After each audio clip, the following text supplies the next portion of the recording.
We have a sewage crisis in St. Pete, and Governor Scott has ordered a review. John Wilson has investigated this problem for years, and tonight he'll weigh in with his view. Plus, 9 years ago, this young man from Florida coined a new phrase. Don't taze me, bro! We'll show you how the rest of his life played out in ways you may not expect. 270 to win the big enchilada. And we have more changes on the election map and a closer look into what's working and not working for the candidates. This is Money, Power, and Politics. Well, our first big point, Hillary Clinton may have just made a move that could help her bounce back. Remember when the president was on the ropes with Obamacare and it seemed like nothing was going right? It's just a pain in the neck. Well, the president suddenly remembered how he got elected, so he turned to celebrities who connect with young adults who don't follow the news every day to bail him out. A lot of young people, they think they're invincible. Did you say invisible? Yeah, and Zach Galifianakis in particular helped Obama reach out to young people. And now that Hillary Clinton is losing ground with millennials, she's following the president's lead. But for a younger generation, you will also become their first white president. And that's pretty neat, too. Well, she deadpanned that she regretted doing that bit, but Trump may regret it even more if it shows millennials how Clinton can play along and roll with the punches. Are you down with TPP? I'm not down with TPP. No, you're supposed to say, yeah, you know me. Like the hip-hop group. Don't tell me what to say. Okay, now our second big point. The reviews are in. The pollsters don't just ask people if they want Trump or Clinton. They ask what voters like or dislike and how much a certain issue or theme weighs into their thinking. Well, based on the numbers, particularly in the NBC and New Wall Street Journal surveys, here's what we're seeing. Trump has hammered Clinton for saying that half of his supporters are deplorable, but that attack is not turning many votes in Trump's favor. On the other hand, Clinton's claim that Trump is unfit for office is resonating with more voters. That perception that Trump lacks the right temperament, whether it's right or wrong, is moving more votes. So Trump should certainly keep that in mind and be ready to address it when they meet head-to-head on Monday night. The polling also shows Trump is at a big disadvantage with women, and that's our third big point. Trump has a slight 2-point lead among men, but Clinton has a big 14-point lead among women, and that can burn Trump in November, especially since a lot of late deciders tend to be women. So what's going on here? Well, pundits, of course, have said Trump is trailing badly among women because he's offended some by some of the things he said. So you treat women with respect? I can't say that either. And that's why Trump's opponents have tried to use some of his own words against him in ads. Women, you have to treat them like But that strategy may not work as well as Trump's critics may hope because something else triggered the gender gap in our politics, and it started long before Donald Trump. Women have tended to favor Democrats ever since 1980 when Ronald Reagan came along. It is time to check and reverse the growth of government, which shows signs of having grown beyond the consent of the governed. Back then, Reagan focused on making the military bigger and most of the rest of our government smaller. And that attracted men who statistically place a higher value on national defense and self-reliance, and it turned away statistically more women who favor a more active government for several reasons. Women deserve equal pay for equal work. For example, women statistically earn less than men, so they tend to favor more government intervention to address that. And women make up a big part of the health and education workforces, and therefore tend to favor more government help in those professions. I've always felt the 9 most terrifying words in the English language are, I'm from the government and I'm here to help. Yeah, and so that gender gap that started with Ronald Reagan took hold. Democrats developed a problem with men that exists to this day, and Republicans developed a problem with women that exists to this day. And they didn't exactly help their case with some of the things they've said. Whole binders full of women. And now that brings us to Donald Trump, who has also said some things that are off-putting to many women, and that's certainly not helping his case. But remember, the gender gap started with differences on policy, and Trump could close or at least narrow that gap by promoting different policies than the Republican establishment on Monday's debate, from foreign affairs to education, of course, to health care. Everybody's got to be covered. This is an un-Republican thing for me to say. universal health care. I am going to take care of everybody. Who pays for it? The government's going to pay for it. So again, Monday night's debate will be a key turning point in the race. In the meantime, we have a sewage crisis here in Tampa Bay and particularly in the city of St. Petersburg. After heavy rain swamped the system, the city dumped 150 million gallons of sewage into the bay. Turns out a study warned that something like this could happen if the city closed its Albert Whitted plant, but the city closed it anyway, as city leaders say they didn't see that study. So Governor Scott has ordered an investigation. St. Pete Mayor Rick Kreisman placed 2 officials on leave. And now where do we go from here? Well, this is a problem that our former anchor John Wilson has looked into for decades. This is John Wilson's My View now. All right, this one calls for some straight talk from John. Thank you so much for joining us. We have this crisis in St. Petersburg with the Albert Whitted plant closing. Tell us, I know the answer already. What was your first story that you ever covered here decades ago? Believe it or not, 35 years ago, it was a sewage spill, and it was at the Albert Whitted plant. What I don't understand is why it's taken all of these mayors in the last 35 years to see this in front of them and not know there's a problem. They all know there's a problem. We've all known it for a long time. The sewage system in St. Petersburg has been archaic for years. There's constant talk of bottlenecks. There's constant talk of pump problems. And the problem of shutting down Albert Whitted and ignoring that at City Hall is a major mistake by City Hall. Ignoring that at City Hall, you've got nearly $100,000 spent on a study that showed what would happen, that in fact did happen, and yet the mayor and city council say they didn't see it, didn't know about it. How can that happen? How can it happen? And it's supplied by Craven Askew, who was one of the 10 plant operators in St. Petersburg who asked for protection from the federal government under the Whistleblower Act because he was so sensitive to what criticism he was going to receive after stating that things have to be done here and they're not being done, and we're headed for a serious issue, and that's where we are now. So how did we get to this point? As you say, it's just failures of multiple administrations to look under the rug? Well, all of it kind of falls on Rick Kreisman right now, but he's the mayor in charge. But this predates Mayor Kreisman, as I said. It goes back many other mayors. But it's on his shoulders so much now, with so much, hundreds of millions of spill, because of all we've had more rainfall, as you very well know, Craig, in the last 7 or 8 months than we've had in years in St. Petersburg. They did not anticipate it, but that is in the reports. Anticipate rainfall. That was the failure in St. Petersburg. We need something now. Can they not take corrective action now, and where do we go from here? You know, it takes 2 years from today. If we started right now spending the money, that's what they're saying. It will be 2 years before we see any improvement at all. Well, what do? We hope for no hurricane or no more heavy rain in the next 2 years. They need help from the federal government. That's where they need to go now. Well, the federal government needs to help us with Zika and a lot of other things. Heck, it needs to fund the government. What are the chances that Congress is going to come through on this, knowing what we know about Congress? Well, now chances are terrible. This is an election year, and it's going to be at least another year before this can even get on the docket, even though as much as Congressman Jolly and Congresswoman Castor want to put it on there, it's going to be slow going here for St. Petersburg in terms of sewage repair. John, this was the first story you covered. Thank you so much for coming back to give us your view now. I hate to come back on a sewage landmark, but that's where I am. We'll see you next week. Yep. Thank you.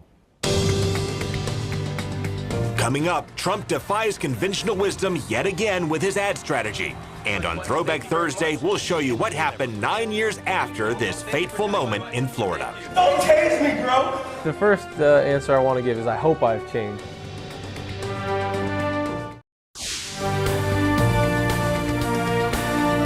The week before a national debate, the candidates normally flood the airwaves with ads. But this year is not normal. And while Clinton is still pounding Trump with ads on her side, Trump has pulled back. After the conventions, Trump did in fact launch ads in 4 key swing states. In Hillary Clinton's America, things get worse. And there's a reason why he focused on the 4 key swing states of Florida, North Carolina, Ohio, and Pennsylvania. That's because Trump will win the White House if he wins those 4 states and holds on to the states that Romney won 4 years ago. But then those ads ran their course, and Trump did not reload with a new round of ads. That's a risky strategy because ads work through repetition, and it's hard to reinforce your message if you're not re-airing the spots. But Trump is running a very unconventional campaign. He has $50 million cash on hand heading into this month, and he may be trying to save as much of that as he can in the final stretch. And he's trying to brand himself more through media exposure and big rallies and by dominating social media. And so far, that has worked for him. There's no doubt that social media and viral waves can shake things up. And tonight, on that note, we have a very interesting Throwback Thursday segment. This week, 9 years ago, one of the biggest viral waves ever rolled through Florida. And we followed up with the man who started it to find out what happened next. So in love.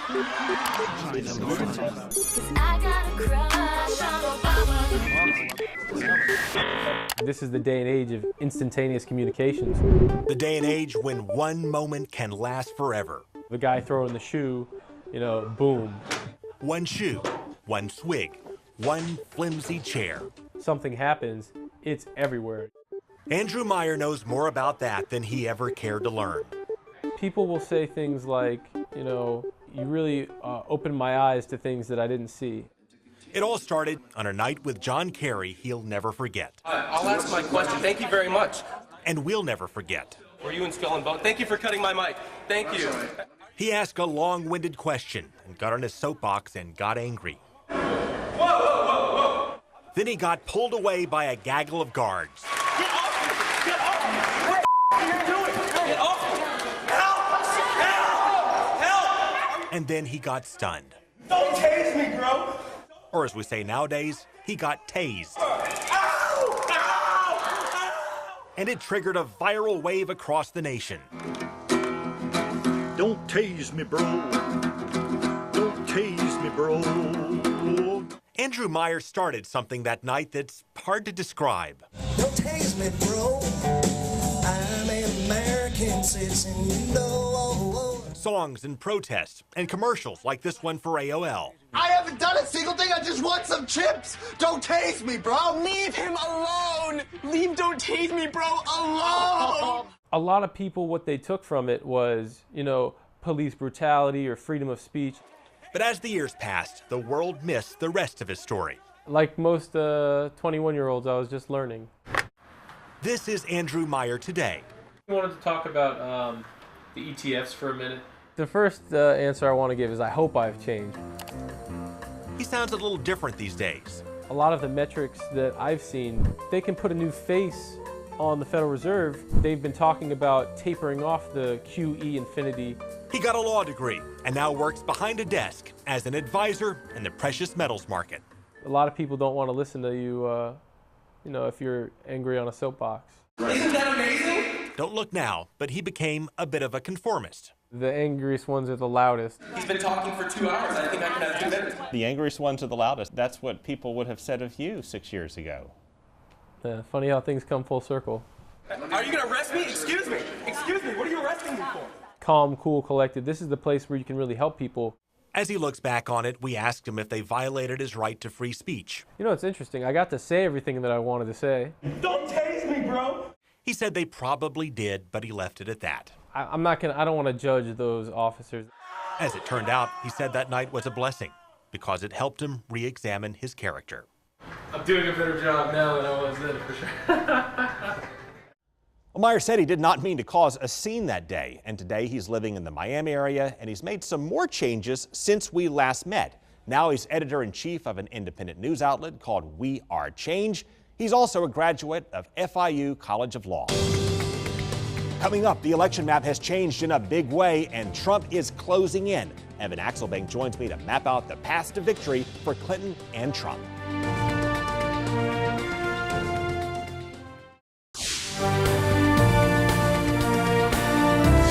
All right, welcome back. It is map time with Evan. Love map time. How are you, sir? I'm doing great. I think we learned, a lot of people did at least, why you don't look at the maps before Labor Day, right? But we did. Yeah. But I think maps are instructive on how the race is going at a given time, and I think it is helpful for everyone to look at the maps because you can kind of see where things are at. And when we last did map time, the advantage towards Hillary Clinton was much more significant than it is now. The polls have really changed. When we first looked at the map, it was 347 electoral votes for Hillary Clinton, only 191 for Trump. Remember, you only need 270 to win the big enchilada. Now things have really changed. So let's start to move some of these states back to where they appear to be, at least now.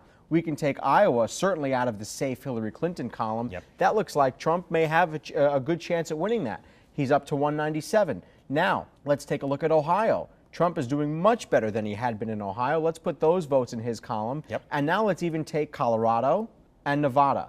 Suddenly, Trump has 230.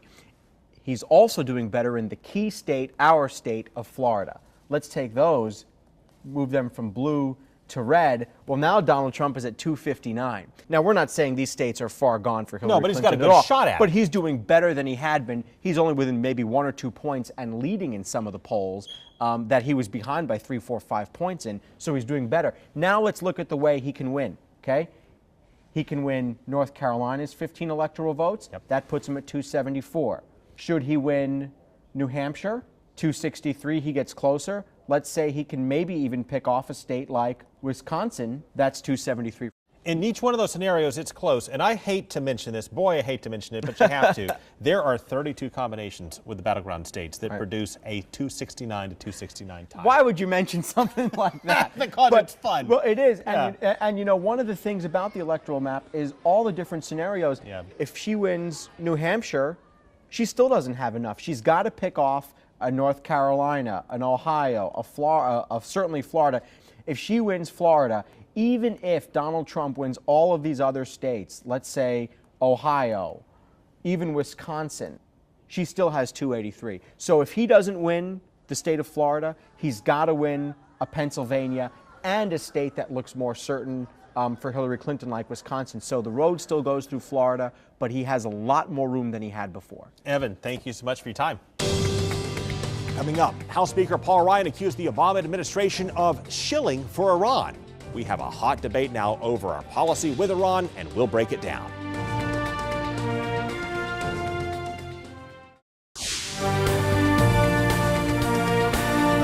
So is our nuclear deal with Iran paying off, or has it emboldened Iran to become more aggressive? Well, James Rosen has perspective from both sides in Washington. With the GOP-led Congress holding fresh hearings on the secret cash payments the U.S. made to Iran in January, payments that settled a long-standing court dispute over frozen Iranian funds and were only disclosed in full in the last 2 weeks, the top House Republican used extraordinarily blunt language to accuse the Obama administration of coddling the Islamic regime. By bend over backwards, I don't just mean all of these concessions, cash infusions, and side deals. I don't just mean sending the Secretary of State out to shill for Iran like he's the president of the Tehran Chamber of Commerce. Aides to Secretary of State John Kerry admitted last week that the Iran nuclear deal may have emboldened the regime to become more aggressive toward the U.S. That kind of money is going to buy a lot of dead Westerners. At the same hearing of a Senate banking subcommittee, a former aide to Secretary of State Condoleezza Rice told lawmakers the payments did not amount to ransom and reflected a long-standing bipartisan approach. Indeed, since 1979, each American president has sought to use economic leverage for addressing the challenges posed by Iran. Kerry's top spokesman told Fox News the Iran deal is achieving its intended objective. The Middle East, with all the problems that it has, is going to be that much easier to deal with an Iran that cannot get and cannot use nuclear weapons. That's our show tonight. Please check out our YouTube channel for extended interviews and investigations, and we will see all of you again tomorrow night.